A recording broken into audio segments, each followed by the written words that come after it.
आशा talkies चौकात शाहिरीचा झंकार, डीजेचा दणदणाट, अण्णाभाऊ साठे जयंतीची मिरवणूक ठरली लक्षवेधी. माझी मैना गावाकडे राहिली हे अण्णाभाऊ साठे यांचे सर्वाधिक गाजलेले लोकगीत. वर करणे ते विरह गीत वाटत असले तरी त्यामागे संयुक्त महाराष्ट्र चळवळीचा प्रभावी राजकीय संदेश दडलेला होता. लोकगीत आणि लोककलेच्या माध्यमातून समाजाला एकत्र आणण्याचे, जनजागृती करण्याचे आणि सामाजिक परिवर्तन घडवून आणण्याचे मोठे कार्य अण्णाभाऊ साठे यांनी केले. त्यांच्या विचारांचा आदर्श आजच्या युवा पिढीने अंगीकारणे ही काळाची गरज आहे.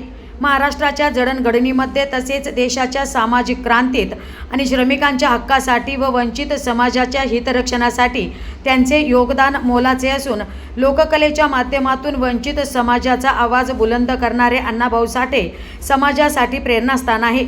अण्णाभाऊ साठे यांच्या जयंतीनिमित्ताने अहिल्यानगर शहरात त्यांना अभिवादन करत डीजेच्या दणदणाटात आशा टॉकीज चौकात मिरवणुकीने लक्ष वेधून घेतले.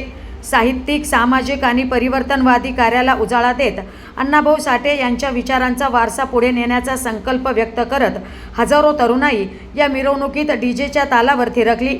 मोठ्या उत्साहपूर्ण वातावरणात अण्णाभाऊ साठे यांची जयंती पोलीस प्रशासनाच्या बंदोबस्तात शांततेत पार पडली. प्रतिनिधी राणी कासलीवाल, डिजिटल अहिल्यानगर.